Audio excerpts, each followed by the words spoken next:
I heard a story the other day where a dad was telling the kid, wish in one hand, spit in the other, and see which one fills up first. I remember staring at my hands when I heard this and was like, wait, what? Say that again? Your dad said what?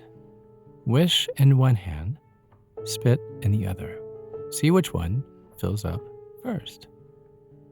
I mean, wasn't wishing supposed to be powerful? I mean, magical even? I mean, if I squeezed my eyes shut and hoped hard enough, wouldn't my dreams materialize? Obviously, this person wasn't on the manifesting train like everybody else was on Instagram. But after some thought, I started to grasp what the dad was getting at. Wishing, as delightful as it feels, doesn't necessarily move the needle. It's our actions, it's our day in, day out choices that ultimately shape our realities. I think about this a lot when it comes to personal growth. I mean, how many times have I declared with great gusto that I'm ready to make a change, right? I'm going to start journaling every day and I'll stop procrastinating on that passion project, or I'm cutting out sugar for good this time. No, really, I really am. And then mere hours later, I'd find myself slouched on the couch, scrolling through memes as I plow through a sleeve of Oreos. It's like I'm trying to pray for health over a candy bar, whispering affirmations with cookie crumbs tumbling out of my mouth. If you can relate, which I hope you can, you are in good company. There's this interesting gap between what we say we want and what we actually do. And it's pretty universal human experience. But what if we could learn to bridge this divide? Because it's there. It's really there. But imagine if every choice you made, big or small, matched your deepest dreams and values. Oh, wouldn't that be amazing? But let's be honest. I mean, the path from where you are now to where you want to be is rarely straightforward. It's normal to face obstacles and moments of resistance along the way. And growth can be messy, right? And change doesn't always happen in a perfect line. And the important thing is to approach the gap between what you intend to do and what you actually do with some kindness and some curiosity, but mostly kindness towards yourself. So today we're going to get real about what's really driving your choices. And we're going to start taking small, consistent steps towards your goals. Because here's the thing. Every tiny action matters. Yep, I'm going to say that again. Every tiny action matters. Each time you choose healthy snacks over junk food or choose to meditate instead of hitting snooze, you're moving closer to becoming the person that you want to be. So let's explore this gap. Let's find this bridge together and let's be totally honest about what we really want while being gentle with ourselves as we figure it out. And who knows what awesome things could happen when we start matching our actions with our dreams, one small choice at a time. So let's dive in and find out. I'm Chad Lawson, and let's calm it down in 3, 2, 1. All right, first things first. It is completely normal to experience a gap between what we intend to do and what we actually end up doing. In fact, it's so common that researchers have a name for it. It's called the intention behavior gap. Studies suggest that, on average, we only follow through on our goals about 53% of the time. That means nearly half of our well-meaning plans and aspirations, well, they just fizzle out before we even really get started. And it's easy to beat ourselves up over this, right? To label ourselves as lazy or undisciplined or just plain flaky. But what if, instead of judging ourselves so harshly as we do, we approach the gap with some compassion? Think about a change you've been wanting to make in your life. Maybe it's establishing a consistent fitness routine, right? Or saving more money, or learning a new skill, or just getting better at communicating your feelings. Now, with great kindness toward yourself, I want you to consider what typically gets in the way of following through on that intention. What is it that's really holding you back? Is it fear? Are you worried about failing or feeling uncomfortable as you step outside of your comfort zone? Because fear can be a really powerful obstacle, right? Keeping us stuck in familiar patterns even when we know they're not really serving us anymore. Or maybe old habits, they just feel so difficult to resist in the moment. That urge to scroll mindlessly through social media instead of tackling the to-do list, it can be really strong, especially when you're tired or just stressed and you just want to sit down for a moment. But what about your environment? Does your environment support your goals or make them harder to achieve? Trying to eat healthier is a lot more challenging when your pantry is stocked with junk food. Trust me, that's the sound of me silently raising my hand in recognition. But the truth is, a lot of times, these decisions we make are driven by deep-seated emotional needs or just long-standing habits. Even if those choices don't seem to align with our long-term goals, they're often meeting some kind of underlying desire or some kind of discomfort. Maybe, just hear me out, maybe we procrastinate because deep down we're afraid of not being good enough. Or we reach for that cookie because we're feeling lonely and crave comfort, right? I mean, the patterns in our behavior, they are not random. They are shaped by our psychology and personal history. And although these patterns might not align with our highest goals, they often serve to comfort or to protect us in some way. So as you reflect on the gap between your intentions and your actions, try to understand rather than criticize yourself. Ask yourself what hidden needs or fears might be driving your actions, right? Get curious, like really curious about what's going on beneath the surface. This isn't about letting yourself off the hook or making excuses, but it's about developing a deeper awareness of your own motivations so you can start to make more conscious and compassionate choices. Because when we bring in a spirit of non-judgmental observation to our own patterns, we create space for real change to happen. We start to loosen the grip of those old habits, and then we open up new possibilities for growth and for change and for direction of who or where we're wanting to be. And with that, I want to take a really quick break. Let's take a deep breath in, deep breath out. I want to share with you a message from our sponsor, Honey Love.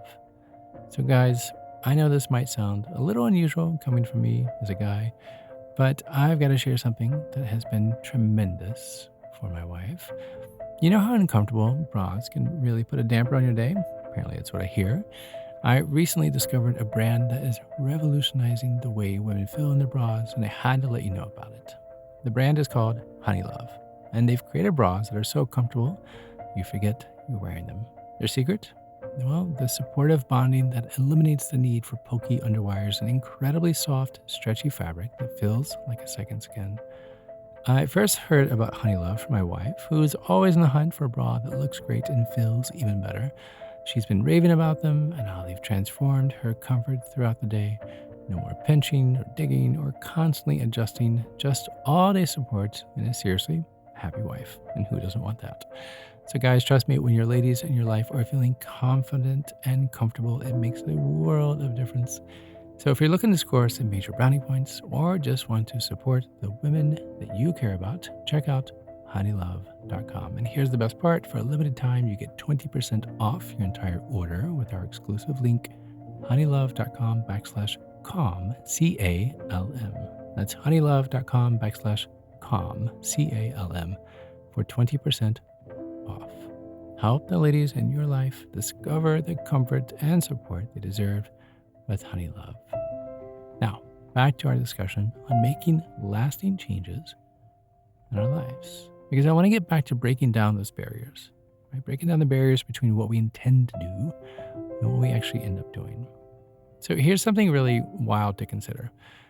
Guess what? Our brains, they like to be happy. Yes, it's true. Our brains are actually wired to prioritize immediate rewards over future payoffs.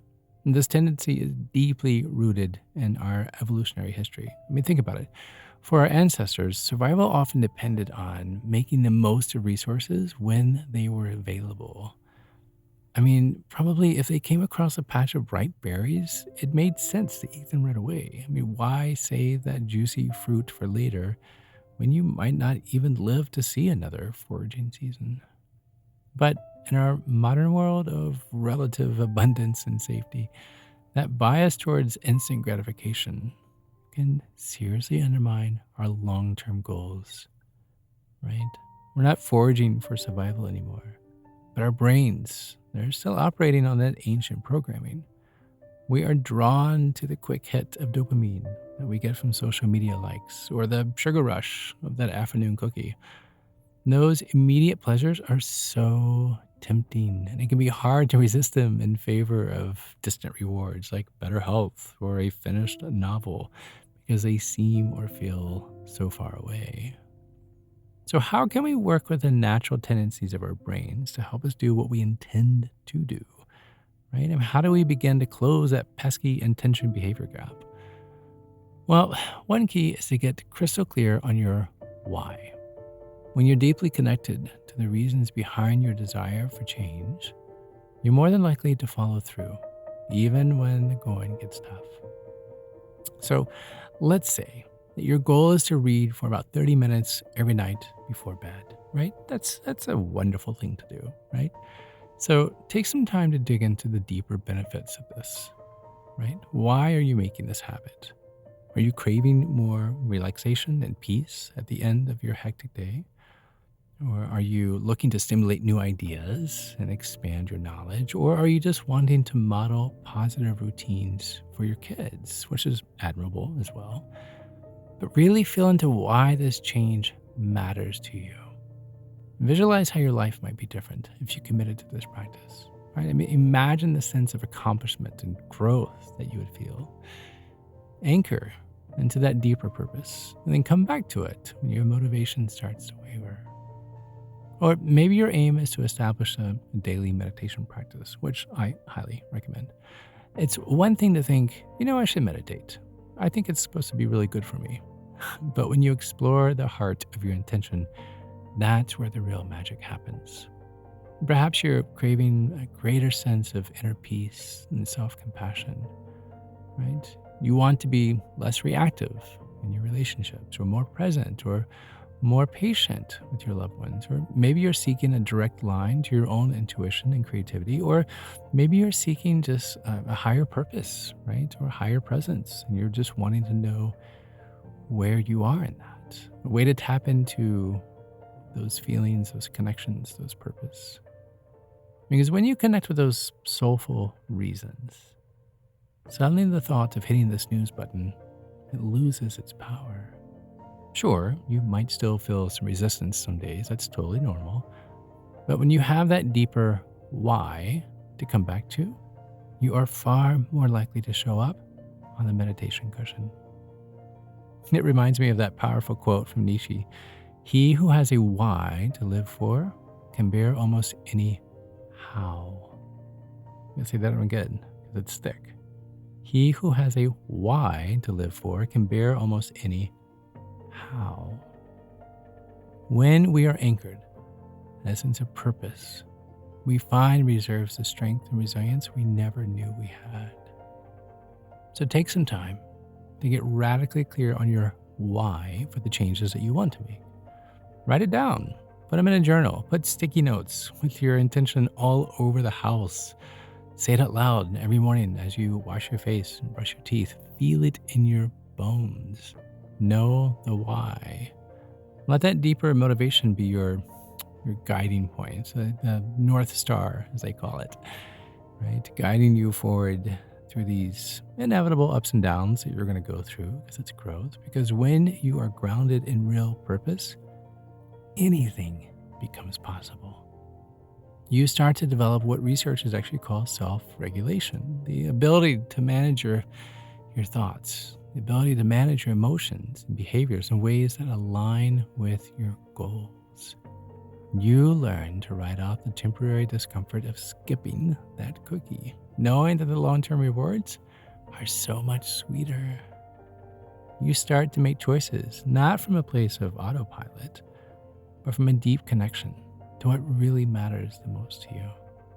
And slowly, day by day, choice by choice, you begin to close that gap between your intentions and your actions. You start showing up as the person that you want to be, living in alignment with your deepest values and aspirations. And that, my friends, that just puts a smile on your face because it is a truly remarkable thing. So don't underestimate the power of getting clear on your why. It's not just a nice idea. It's a transformative practice that can reshape your brain and your life in the most beautiful ways. And speaking of digging into the heart of what really matters, I want to take a quick break, and I think we can all agree that getting quality sleep is essential for showing up as our best selves. But did you actually know that your temperature at night can have one of the greatest impacts on your sleep quality? It's true, I have experienced it for many years. If you wake up too hot or too cold, I highly recommend you check out Miracle Made's bed sheets. They are incredible. Inspired by NASA, Miracle Made uses silver-infused fabrics and makes temperature-regulating bedding so you can keep sleep at the perfect temperature all night long. Plus, these sheets prevent up to 99.7% of bacterial growth, leaving them cleaner and fresher 3 times longer than other sheets. Go to trymiracle.com/calm, C-A-L-M, to try Miracle Made sheets today. And whether you're buying them for yourself or as a gift for a loved one, if you order today, you can save over 40%. And if you use the promo code CALM at checkout, you'll get 3 free towels and save an extra 20%. Upgrade your sleep with Miracle Made and give your rest the beauty it deserves. Let's talk about another tip for bridging that intention behavior gap. Because this one, it's really big, like really big. Are you ready? It's tiny. Wait, what? I thought you said it's big. I did. And the big thing is, start tiny. Like really, really tiny. Instead of vowing to run 5 miles every morning, commit to putting on your sneakers and stepping outside for 60 seconds. And rather than pledging to write a next great novel, promise yourself you'll write 1 sentence a day. When I used to teach piano, the parents were always shocked at my response when they asked, "How long should my child practice every day?" To which I would say, 5 minutes, just 5 minutes. After picking their jaws up off the floor, I explained to them, let them enjoy it. Let it be fun. And as they get better after time, that 5 minutes turns into 10 without them even noticing. And then those 10 minutes turn into 15, and then 20, and so on. But it's these tiny micro actions that are so doable. It's almost harder not to follow through. And yet, they still move you in the right direction. And as you build consistency with those baby steps, you start to create momentum. And those mini habits become the foundation for bigger shifts over time. So get radically specific about your why, and then take one micro action to honor that intention. Notice how empowering it feels to give a promise to yourself, even in the smallest of ways. But also, don't forget, setbacks, they're going to happen.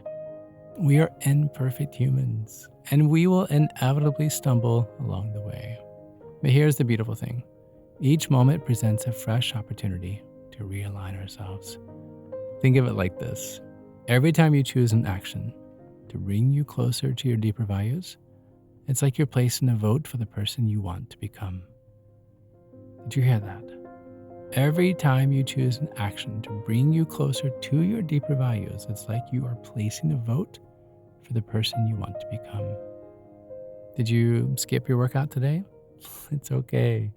Your next meal is a chance to nourish your body with wholesome foods. Did you get caught up in social media scrolling instead of working on your novel? It's all right. It's okay. The next time you have a free 20 minutes, you can choose to open up that document and write a few sentences. The key is to approach these missteps with compassion rather than self-judgment. Be kind to yourself. Beating yourself up will only keep you stuck. So instead, gently redirect your focus back to your intentions and take the next small action step. Change is a practice, not a perfection. I'm going to say that again. Change is a practice, not a perfection. And every conscious choice you make matters, no matter how tiny. So keep showing up, keep beginning again, and trust that those small steps are carrying you closer to the person you're meant to be. But honestly, remember, each moment is a chance to realign your actions with your values. What matters most is the trajectory. Are you generally trending in the direction of the person that you want to be? I think about this a lot, even with my own health. I mean, as someone with a serious sweet tooth, and we're talking hide the Halloween candy from myself, put it in the freezer, but then I love frozen sweets, so it's even worse. Sugar is my nemesis. But seriously, if you freeze that chocolate Halloween candy, it's so good. But I know how crummy I feel when I'm constantly riding the blood glucose roller coaster. But man, when that afternoon slump hits, it's like the siren song of chocolate chips is impossible to resist. I like to say I have neither restraint nor remorse, but that isn't really entirely true. Usually it's remorse being the victor. For years, I cycled through the same frustrating loop. I would vow to give up sweets, I'd white knuckle it through a few days of celery sticks, and then I would cave spectacularly with the sleeve of M&Ms. Oh, cue the self-loathing. The promises to start again on Monday. Rinse, repeat. But then I started playing with a different approach. Rather than trying to overhaul my diet overnight, I experimented with micro steps. So one square of dark chocolate after lunch rather than a king-size Snickers. Or maybe with the Earl Grey tea, I put some honey in it in the afternoons instead of going for the bakery. Now, simply pausing to check in with my body before indulging. Was I actually hungry? Or was I bored or tired or sad? Then slowly, gently, I started to rewire my habits. I began to associate treats with true delight. Like, oh my gosh, this cannoli is really good. What a nice treat in moderation, rather than indulging in it with shame. Now, don't get me wrong, I still drool like a baby when I smell my wife's chocolate chip cookies coming out of the oven, and I'm not here to demonize cookies, by all means, as there is balance in everything, but the key word being exactly that, balance. These days, I'm less likely to find myself in that old cycle of compulsive cravings. The more time I spend on the yoga mat or on a run, the less time I find myself standing with the freezer door open, staring at the ice cream. My body is actually like, no, I feel really good. I feel really good right now after the run. Really, I'm happy. Please don't eat that. So listen to your body. Now, I share this not to imply that I've got it all figured out, because Lord knows I'm still fumbling my way towards my own growth every day. But I offer this as a reminder that change is actually possible, especially when we approach it with some patience and some self-compassion and just a willingness to start small. So no, we cannot pray for six-pack abs over a basket of fries and expect a miracle, but we can get radically honest with ourselves. We can identify the tiniest possible action in the direction of our goals, and then do that thing again and again and again until it becomes our new normal. So I want to leave you with an invitation this week. Think about an area of your life where your intentions and your behaviors aren't quite lining up. Maybe it's your self-care routines, right? Your creative pursuits or the way that you show up in relationships. With great tenderness, ask yourself, what is the story I'm telling myself about what I want in this area? What's the deeper why for wanting this to shift? Then, here's the hardest part. Zoom in, like way in, like microscope level. What is the absolute smallest action you could take to move the needle, even 1%, towards that intention? Is it taking 3 deep breaths before picking up your phone in the morning? Or maybe placing that easel that you've been meaning to paint with right in the middle of your living room? Or leaving a post-it love note for your partner by the coffee pot? But choose one micro step, just one, and commit to it. Commit to doing it every day for the next week. No grand pronouncements. Don't put it on social media that you're doing this or doing that. No sweeping overhauls. Just one tiny, faithful choice at a time. And then I want you to notice how it feels to honor your inner self, knowing this, knowing that you're doing this in this small way. And if that old familiar resistance comes up, which it probably will time to time, meet it with a smile and a loving shrug and just say, I see you. I know this feels hard and I'm going to keep showing up anyway. Little by little, I'm becoming the person I want to be. You are the creator of your story. You are. Each day, each moment, you get to decide what actions to take and write on this page of your story. Will you reach for the carrot sticks or the candy bars? Or will you pick up the pen or the remote control? No choice is too small. No action is insignificant. Now look, I know it's not easy to close that intention behavior gap. I'm right there in the trenches with you, fumbling and learning as I go. But I honestly believe that our deepest desires are like compass points. They are pointing us towards what's best for our one wild and precious life. So let's get quiet and listen to those longings, and then take one tiny brave step in that direction. Because guess what? Are you ready for this? This is the most important part of the entire episode. Because the world needs the fullest, most radiant version of you. And you're the only one who can bring that self into being, choice by choice, again and again. And I'm rooting for you. Thank you. Thank you for listening. Thank you for living. And as always, please be kind to your mind. And join me next time as we dive a little deeper, laugh a little louder, and do our imperfect best to close this gap between who we are and who we're growing to be. Join me again as we calm it down.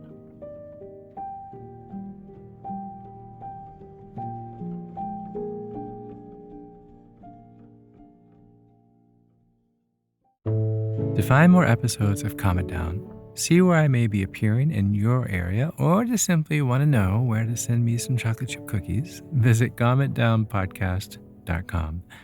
This podcast was written and produced by yours truly, Chad Lawson, composer, pianist, and nationally recognized Sweet Tooth. The views, expressions, and techniques in this episode are of my personal opinion and not intended, nor should they, serve as a substitute for medical advice or diagnosis rendered to you by your individual doctor or other healthcare provider. Only a licensed physician should evaluate your situation, provide a diagnosis, or render other medical advice to you, and you should only act upon the advice of this physician. Now, I'm an extreme empath by nature, but my profession is that of a composer and pianist, not a licensed therapist or physician. I hear from thousands of listeners how my music has helped them through various stages of emotional needs, and I simply want to offer this in future podcast episodes to aid those needs. So to find a list of licensed professionals in your area, please visit calmitdownpodcast.com. And if you've enjoyed today's episode, please leave a review, or better yet, share it with a friend. While it takes less than 60 seconds to do, its impact will last for years to come, as every little bit helps in growing the awareness and the importance of mental and emotional health. Thank you for listening. Thank you for living. And until next time, be kind to your mind and join me again as we calm it down.